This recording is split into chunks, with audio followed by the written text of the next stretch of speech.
Thank you for joining us this afternoon. We are so excited about the forum that you will be participating in and listening, and hopefully you'll get some good information that you can share with your community and your family. I have the great pleasure and honor to introduce Ebony McMorris, our moderator for this afternoon. And Ebony McMorris is an award-winning journalist, having a combined career in radio and TV for over 20 years. Her most recently been named the National News Correspondent for Reach Media, a subsidiary of Radio One. Now, she also works as a contributor to the Al Sharpton Show on WOL, just 1450, and Sirius XM Radio. Before her long track in radio, she spent 7 years at NBC Channel 4 in Washington, D.C., as an assignment editor and later as an assistant planning manager. Now, Ms. McMorris has produced and conducted interviews with high ranking political officials and newsmakers for NBC News, Nightly News, Today's Show, and NBC News Channel. Now, Ms. McMorris recently took a position with the American Urban Radio Network as its White House news correspondent, as well as delivering contents for its multiple level news platforms. Now, Ebony is a native of Washington, D.C., and a University of South Carolina alumni. Her passion is mentoring young adults by teaching community empowerment and media education. We are excited to have this wonderful person join us. She is a fantastic supporter of all of our community programs, and we want to thank her for being the moderator for this afternoon. So take it away, Ebony. Thank you so much, Linda, for that introduction. I was raised in the church, so let me just say I know protocol. So let me just say I want to thank Reed Temple AME Church and also give glory and honor to God that we can be here to participate in this. I also want to recognize James A. Parker Lay Organization. What a beautiful performance by the dance ministry at Reed Temple. Let me first also say welcome to the 2022 NAACP Prince George's County Chapter County Exec Forum. I'm honored to be the moderator for this. One of the greatest services that residents can have is to provide being a public servant to its residents, and one of the greatest responsibilities is electing those who will represent us all. With that, I want to go over some of the housekeeping rules, and then I will introduce some of the candidates. Please listen. The rules are as follows. Each candidate will be given 2 minutes for their opening statement. After the opening statement, I will ask each candidate 4 questions. All of the candidates will be asked the same question. They have 1 minute to respond. If you see my face pop back up, that means that you're going over your time. And each candidate will be given 2 minutes for their closing statements. Thank you. All right, we will begin. I would like each candidate to they have 2 minutes for their opening statement, but I will also ask a question in addition to that, so you have an extra minute for that. The first question is, what metrics would you use to uphold exemplary standards for the PGC department? Please answer that after your 2-minute opening statement. I'm going to start with Mr. Billy Bridges. Thank you so much, Mr. Morris, and I thank you, Reed Temple family, for the invitation today. My name is Billy Bridges, and I am a second-time candidate for this office. I ran again in 2018, and I saw, because of some of the failures and the things that we were warned about, I need to come back and do this again to make sure that everyone understands. I am an Air Force veteran and unapologetically a Christian, a father of 2 daughters, a 24-year employee of the Prince George's County Public Schools, an Air Force veteran. I have training in law enforcement and auditing and accounting.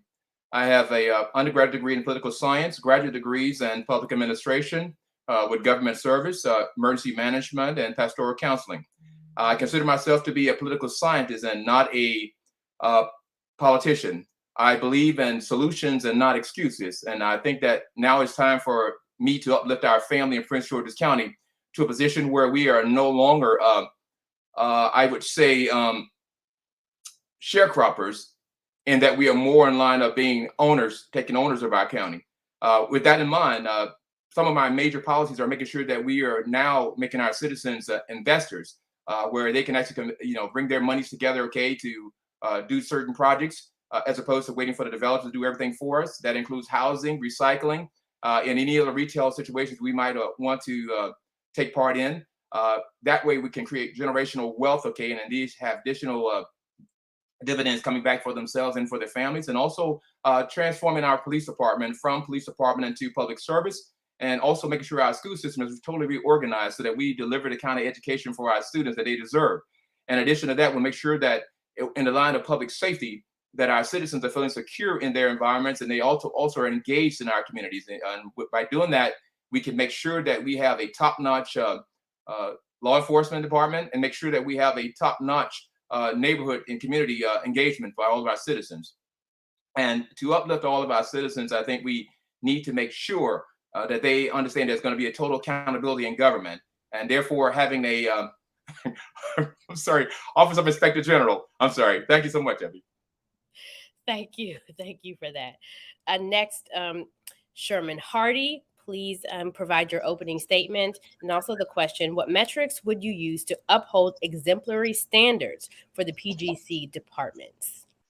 Yes, greetings. I am Sherman Hardy, and I am going to be your next county executive. Thank you, Reed Temple, for having me on, and greetings to everyone who is watching this live, because I appreciate each and every one of you for coming, because this is very important in our livelihood as a state.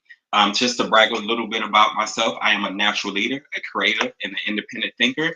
I've been called a humble individual with great ambition for Prince George's County. I am a veteran. I am an actual emergency manager. I worked at FEMA. I have many years of law enforcement experience, and I have also worked in federal agencies within procurement and budgeting. I am a business owner and a homeowner here in Prince George's County. I was a secretary for the Southern Christian Leadership Conference, board of director for Prince George's County Association of Realtors, and I also was a member of the Education Roundtable and the Prince George's County Young Democrats. I have done tons of work here in this county already through the SCLC, which led my opponent to review the use of force by establishing the Police Reform Task Force. And later I petitioned to end the discrimination lawsuit against PGPD. I've advocated for environmental injustices, for food apartheid. I've also protested against racism in Prince George's County, and assisted with helping the creating the county's 10-year housing plan. I'm running because I want to bring back true trust and transparency to government, and in my departments and in my administration, I'm going to make sure that I use precision and innovation to assist our county residents, and also create mechanisms to hold ourselves accountable. And thank you for your time. Thank you, Mr. Hardy. I heard your intro. You was trying to call that into existence. I am. Okay. Our next candidate, Ms. Tonya Sweat, please give your opening statement, and also what metrics would you use to uphold exemplary standards for the PGC department? Good afternoon to the pastoral care team of Reed Temple AME Church, the lay organization, and the membership. I want to say thank you for inviting me. I hail from the 7th Episcopal District, and the lay organization gave me the opportunity to begin my public speaking career, if you will, when I was a young teenager. So I feel like I'm coming full circle. I am Tonya Sweat, and I'm running to be your next county executive. I bring to the table years of leadership in the federal government, and I've also served in the United States Air Force. My most recent professional career led me to be a manager in the United States government, managing and overseeing a nationwide program, managing funds, and a team that examined financial institutions for our nation. I'm running because I want to improve things for our children, I want to improve things for our community, and I want to do it with competence. And that leads me to answer the question that's already been raised for the day. When you ask what metrics would I use to uphold the exemplary standards for our department, it depends upon the department. But what I will tell you is that metric will not include or involve the amount of money being spent. I believe the metric should be quantifiable and qualitative, meaning we will measure how many citizens we assist with their needs and how well we do that by getting feedback from Prince Georgians. We need to know what we're doing well and what we aren't doing well. I am here to listen, and I will listen to the citizens of this county to make sure everyone's needs are met. Thank you so much for that, Ms. Sweat. Next question.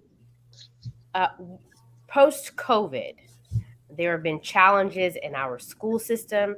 As the county exec, what improvements will you implement when it comes to fully funding of the county's public schools, and how would you monitor and assess the use of these funds? Again, I'm going to begin with Mr. Bridges.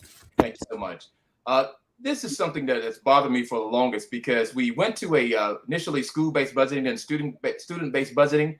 That's all a farce. Okay, we need to make sure that we fund each school based on their needs, and in addition, we need to have a consistent plan in place. With a consistent plan, everyone's doing the same thing. We're not doing 208 different things at 208 different schools. So therefore, with funding, we need to be consistent across the board, and we need to take leadership directly from the schools and make sure it's centralized. Okay, so we know that we're all doing the same things, and with the funding for the COVID and everything else, we need to make sure, as I was trying to mention at the end of that first comment, that having an office of inspector general that covers the whole county. For any time there's a situation where a citizen has a complaint, someone in the department has a complaint, if in the schools, they can make that call to the inspector general, and we can step in and take a look at what's wrong. And for those that have violated the law, we will remove them and make sure they're prosecuted. Thank you. Mr. Hardy, do you need me to repeat that question? Please. Post-COVID, there have been challenges in our school system. As the county exec, what improvements will you implement when it comes to fully funding the county's public schools, and how would you monitor and assess the use of these funds? Okay, thank you so much. Thank you. I just want to say we give COVID too much credit, for some things. And quite frankly, it has been turmoil and problems going on with the school system way long before COVID. And COVID was just something that exasperated it and showed, pretty much the entire county what the issues were. But what I have done, I have also, when I announced last year, I said that I wanted to create an Office of Inspector General to investigate fraud, waste, and abuse, but I also want to do desk audits and also make sure that we are being fiscally responsible. That is part of my campaign, but also creating an open government portal where we will be able to follow our budget line by line to see what we're taking in and what we're spending. I think those are some very crucial steps in order to start with some transparency and accountability. But most importantly, we already passed mechanisms within the blueprint for our schools. The only thing we need to do is add some teeth to it and make sure that we are actually enforcing, whatever is on the books. And that's my goal. Thank you. Thank you, Mr. Hardy. Ms. Sweat, I'll repeat the question. Post-COVID, there have been challenges in our school system. As a county executive, what improvements will you implement when it comes to fully funding the county's public schools, and how will you monitor and assess the use of these funds? Yes, thank you. As a mother of a PGCPS graduate and a current Prince George's County Public School student, a fourth grader, there is much work to be done. And I have to say, I agree with Mr. Hardy. COVID didn't start the problem. It magnified the problem. It has exacerbated the problem. The blueprint, which I advocated for when I was on the state PTA, has caused the state of Maryland to invest $3.8 billion, more dollars, into our public school system statewide. One of the things I intend to do is ensure that the money that comes to Prince George's County because of the blueprint goes directly to our classrooms to give our teachers the increased salary that they've been promised and still have not gotten since the Great Recession, to reduce our teacher to student ratio, or student to teacher ratio, to make sure that we can social distance and keep our children and our educators healthy. And I'm also going to advocate at both the state and federal levels to ensure we get the funds necessary to build new schools and renovate the ones that can be renovated and saved. Thank you for that, Ms. Sweat. Next question. What would you do, Mr. Bridges, to bring more affordable housing to Prince George's County? Oh, that's a great one. And it goes back to my investment projects, okay, for citizens to do the generational wealth, allowing citizens to pool their monies together to actually get involved in these development projects for low to moderate income housing. That in turn allows them over the course of that loan to receive dividends from those mortgage payments. And therefore, we don't have to work for the developers to do everything for us, because the developers, they're going to do what they need to do, and they're going to set the prices as they assume that they think it needs to be set. So therefore, having our citizens actually taking charge of their own futures like that, they will be able to build, and the county can in turn, if we have available land, donate some of that land to that project. Okay, so the citizens can again be fully invested and create that generational wealth we've been talking about. Thank you for that. Mr. Hardy, what would you do to bring more affordable housing to Prince George's County? Yes, I can tell you some things that I've already done that to bring affordable housing to Prince George's County. I just completed my fourth year on the Housing Opportunity for All Committee, where we um, got together a plan that said that we would needed to invest $20 million into affordable housing to make sure that our kids, our scholars, and our seniors, and whoever can afford to live here. We also laid the paperwork to be able to get the land banking within Prince George's County to preserve affordable housing, and also a few other mechanisms. But what I'm going to continuously do as your county executive is push forward to allow accessory dwelling units and tiny homes, but also more importantly, invest in universal design to make sure that we can age in place, but also to ensure that we can have affordable housing. My goal is to also lower property taxes. That way, we can ensure that affordable housing is actually taking place, and also invest in different programs that outside of paying down your closing costs and down payment assistance, but move over to assisting with some of the principal, because we understand that the housing prices are becoming astronomical, and it's not comparative with the wages. Everything's going up but the salary. So those are some things that I actually want to do. Thank you. Thank you so much, Mr. Hardy. Ms. Sweat, what would you do to bring more affordable housing to Prince George's County? First and foremost, I would enforce the laws that are already on the books.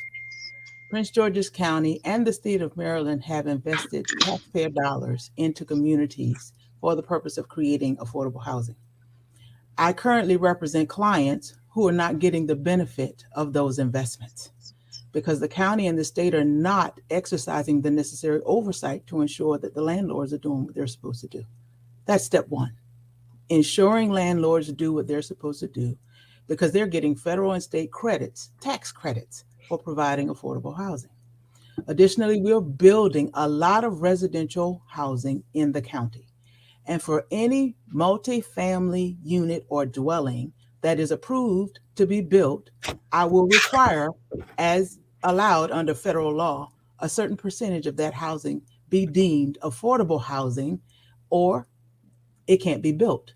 So we're going to put contracts in place, and we'll make sure that developers and builders follow the laws that are already on the books. We have to enforce them. Thank you, Ms. Sweat. Next question. What are your plans, Mr. Bridges, for smart growth in the county, and who will be your allies? Smart growth.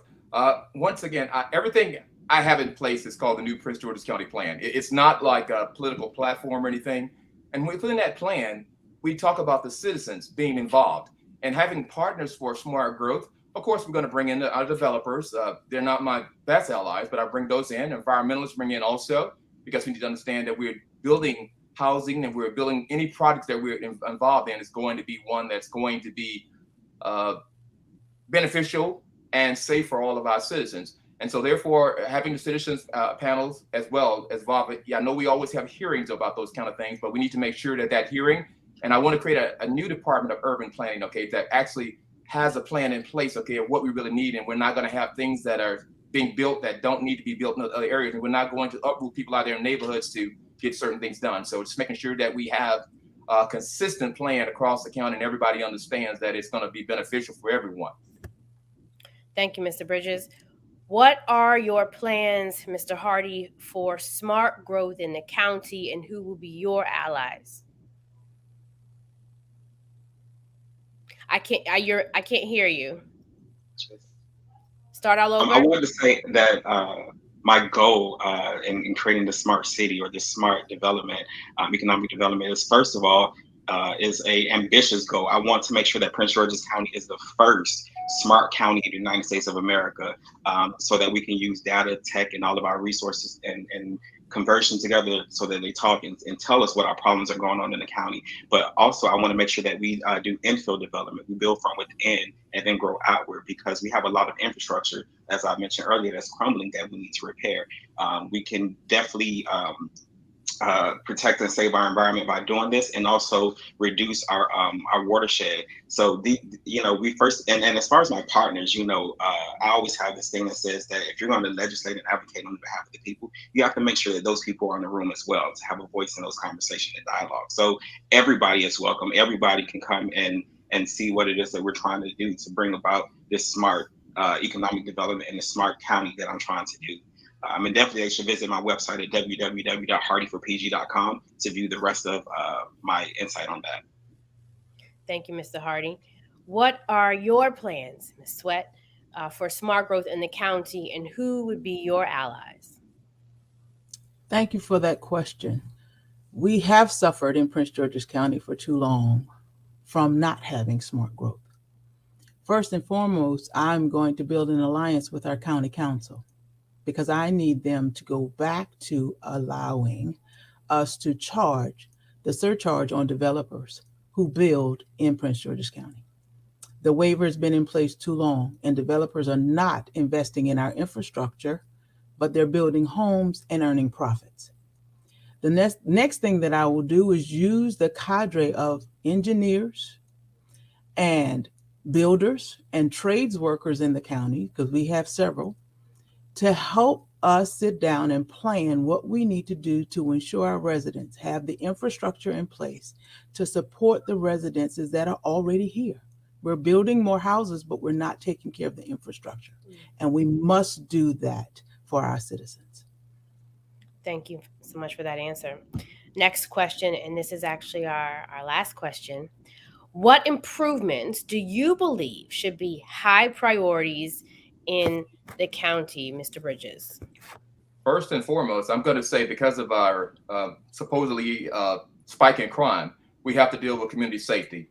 And thereafter, we have to deal with the economy, okay? Because again, I want the citizens to get in place where they are actually taking charge of their futures. And that's the only way it's going to happen. We can depend on corporations coming in here to do certain things for us, but at the end of the day, excuse me, they're going to have to take charge of their own futures. And next would be our school system. Those are the highest priorities, I think. Once we've done that, and everything is all connected. This is why our current politicians seem to think that you deal with one issue at a time. That's not it.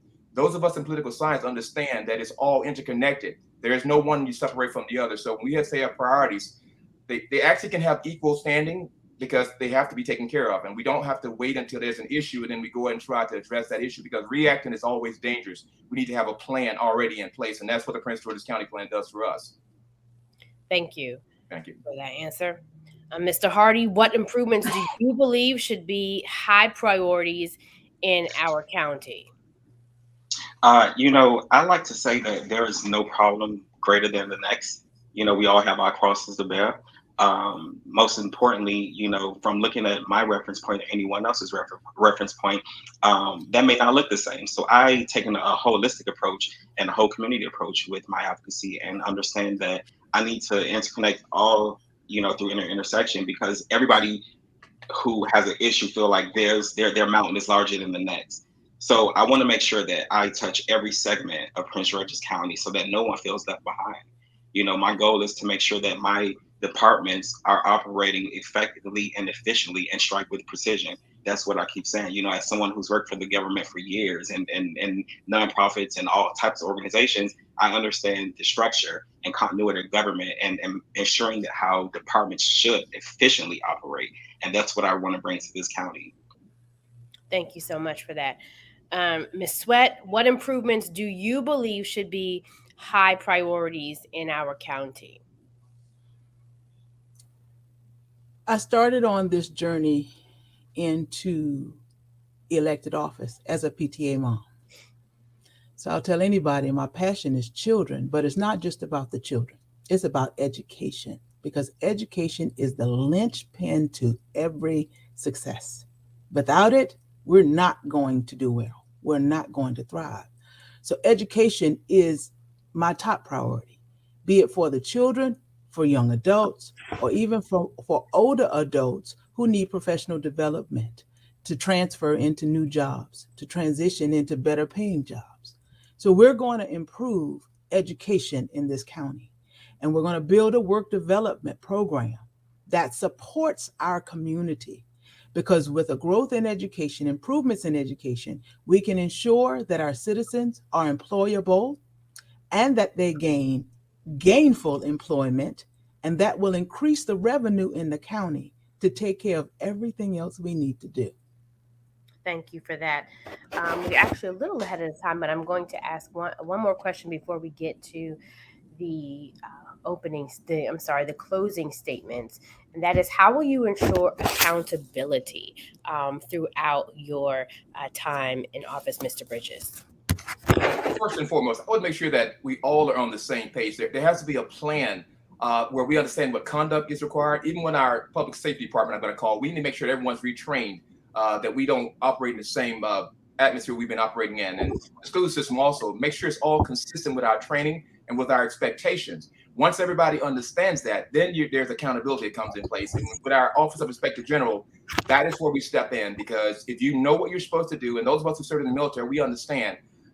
Once you take the oath, you accept the position, you know you're accountable for certain things. And when you don't do that, then there are consequences. And so therefore, I want to make sure they understand that there are no little I's or big U's when it comes to accountability. Everyone's on the same page. We all have a job to do. Bosses, subordinates, whatever you might be, we all have a job to do. And we need to take pride in that position, okay? And understand that we're going to hold you accountable for that also.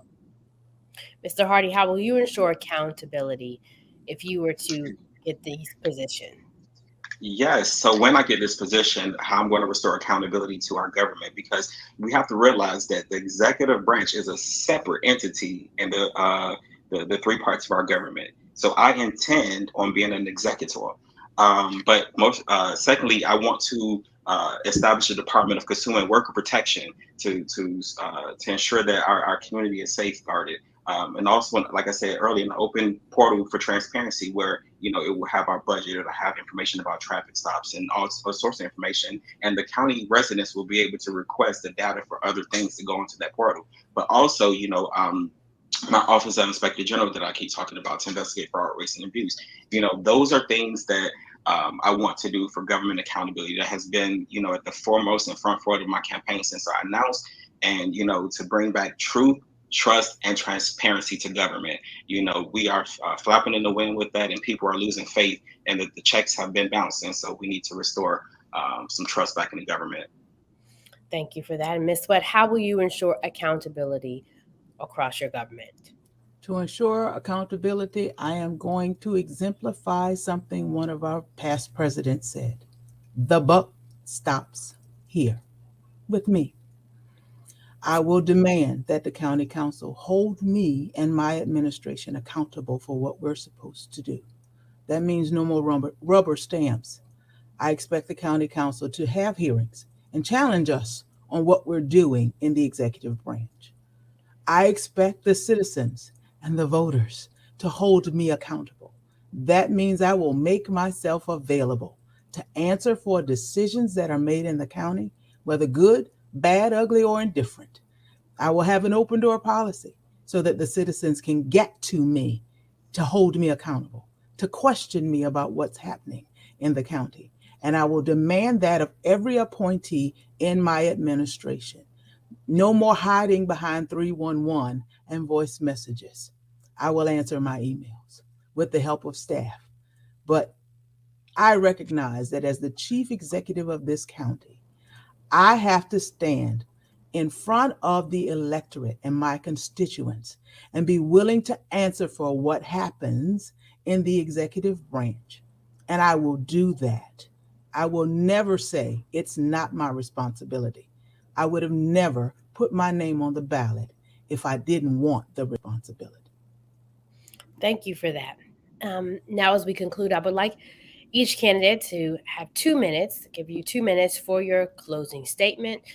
We'll start with you, Mr. Bridges. Thank you. Thank you, everyone, for that participate today, and thank you for our host also and our gracious moderator. First and foremost, I entered this race again in 2022 because a scripture that I like says that where there's no vision, the people perish. And I found out last year that there's a certain segment of the population in this county who funds a lot of our elections who don't have a vision for those of us who are not part of that group.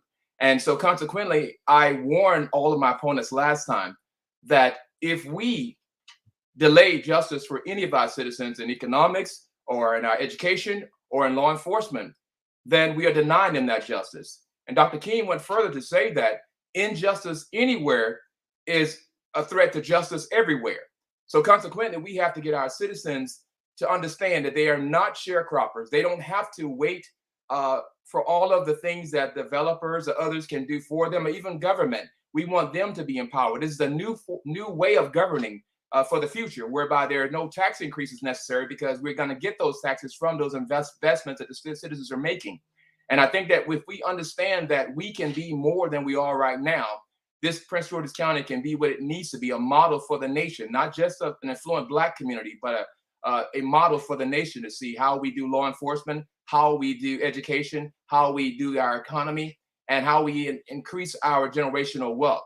I invite everyone to go to www.bridgesplus.org, take a look at the videos, take a look at the documents to show the plan, and see if that is not something that you want as a blueprint going forward for yourself and for your family members. Thank you so very much for everyone. God bless you. Look forward to seeing you down the road. Thank you, Mr. Bridges. Next, Mr. Hardy, you have 2 minutes for your closing remarks. Yes, thank you, thank you. I just want to say, in this county, we have been sleeping. It's time to wake up, because nothing comes to a sleeper but a dream. Like Jesse Jackson seeking a nomination in 1984, I am looking for for rocks laying around. I am going up against David, and this is a David and Goliath situation. And each one of you, as an individual, is somebody that can do something about what's going on. Our county executive has not been present. She has not handled COVID properly, and she has decimated many of our departments. And it's time that we make a stand and do something different. As your county executive, I plan to make this place we call home a place where we can live, grow, work, play old, and grow to see the next generation enjoy. This will be the first smart county in the United States of America. And I will introduce new tools to schools to increase the education and close the gap by introducing the metaverse and 3D printing. And I plan to build more trade schools and vocational schools so residents, no matter your age, can be prepared for the jobs that are tomorrow, that are here today. I will improve the way we police to protect our citizens, and I will also make sure that we have affordable housing. But there's so much more on my agenda that I want to do, such as creating municipal Wi-Fi and also establishing community banks, because as we see now, Wells Fargo and other traditional institutions that were built off of slavery are not serving our needs properly. I also want to switch our transit system to a public ride share using tech such as Uber and Lyft. And most importantly, I want to bring back truth, trust, and transparency to government. Visit my website at www.hardy4pg.com and see what I have in store for you. Again, I need those rocks laying around. Thank you so much for that, Mr. Hardy. Now, Ms. Sweat, you have 2 minutes for your closing remarks. Thank you. I want to thank the Prince Georgians, those who are listening, those who may watch later, because I'm new to politics. This is my first campaign. And what I will say to you is, in the last 18 months of traveling around the county, meeting you, talking to you about your concerns, your issues, you've been extremely receptive, and I am thoroughly appreciative of that. That's what I want to do in this county. Restore the power back to the people. And that's why I've run a grassroots campaign, because I'm people-focused and people-centered. I want to help all of us address the concerns that have ailed us for far too long so that we can strengthen Prince George's County. And I will use my 25 years of experience as an attorney, my 20 plus years of experience in the federal government, to bring to bear all the resources that are available to us to help us improve where we need to improve, enhance what we need to enhance, and make us a better county. Prince George's County is known as the most affluent African American county in the nation. I believe we can be the most affluent county in the nation, regardless of our color, our ethnicity, or our background. It's just going to take a little bit of work. And if you trust me as your leader, that's exactly what we're going to do. We're going to work to improve education for our children, to improve the community for those of us who live here, have bred here, have built our lives here.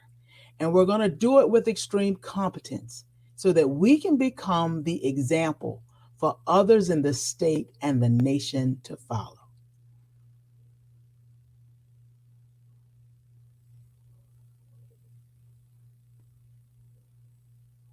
I think you might be muted, Miss McMorris. Thank you for that. Thank you for your comments, Ms. Sweat. Thank you for those for each of the candidates that came on, and I hope those who were listening will take heed and to what has been said. I'll just say, even in the comments, one said all the candidates presented great arguments and their professionalism has been appreciated. I also want to say there were many questions in the chat about the incumbent. County Exec Angela also Brooks. Yes, she was invited, but she was unavailable to participate. And so I just want to answer that question because I know everyone was wondering that. But again, thank you to the NAACP for even allowing me to moderate this. And also thank you to James A. Parker Lay Organization. I'm going to turn this over now to NAACP Prince George's County Chapter President Linda Thornton Thomas. You're muted. You're about as bad as me. All right. Thank you so very much, Ebony. A wonderful job. And I want to thank each and every person who participated. Thank you, candidates. I know you're working hard. I'm sure you're out now, going out on the trail again. So good luck to each and every one of you. On behalf of the Southern Christian Leadership Conference, South County Economic Development Association, the National Association for Black Veterans, Reed Temple, and the NAACP, I want to thank you for joining us. And I hope you have heard some information that is beneficial. Now, I want to take this moment to just share with you an important thing that I think is important. I'm asking you to exercise your constitutional right to vote. It is not just a privilege, but it is a duty that we owe to our children, our neighbors, and our friends. It is important that you vote. You will make a difference. I promise you, you will.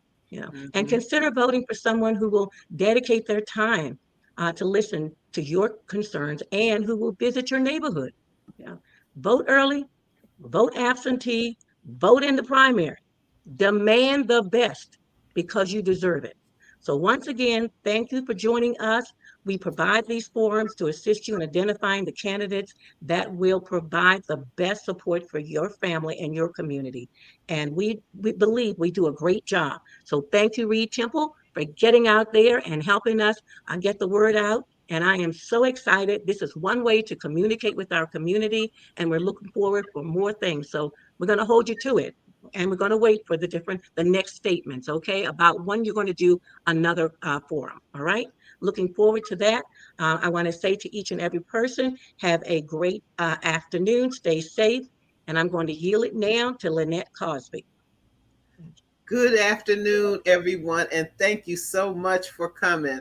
I'm going to do, we were AME, so we have protocol. So I'm going to thank everybody again and give you some more information, and then we'll be closing out. I want to thank our pastor, Reverend Dr. Mark E. Whitlock, and our First Lady, Reverend Mia Whitlock, the James A. Parker Lay Organization leadership, and all the members, and all of Reed Temple AME Church for the support. I want to thank our partners because we couldn't have done this without you. The Prince George's chapter of NAACP, the Prince George's chapter of the Southern Christian Leadership Conference, the National Associations of Black Veterans, the South County Economic Development Association. And the National Action Network was also a part of the partnership for Prince George's County. All of those partners are wonderful organizations. Look back at the beginning to see how you can join and be a part of those, because those are long-standing, wonderful organizations for everyone to get involved. Finally, I want to say that this primary is this Prince George's, well, Maryland has a closed primary. So you have to be registered to vote, and you have to be registered to vote as in a party affiliation. So you will have an opportunity to register to vote up until the end of June. The primary election is July 19th. Early voting starts July the 7th. There are mail-in ballots if you still are not comfortable going in person. So you should be getting your mail-in ballot soon if you want to vote that way. But please, your vote is your voice, and we do need to vote. Our next forum will be Saturday, June the 4th at 1 p.m. And that's going to be for the Maryland State candidate for candidates for Attorney General and Governor. Please come out and support us that. And I'm going to end with this in the word of one of my favorite voting rights advocates, Fannie Lou Mahama. She said, "We want ours, and we want ours now. Your vote is your voice, and that's how you're going to get it." Thank you for coming, and you all have a great day.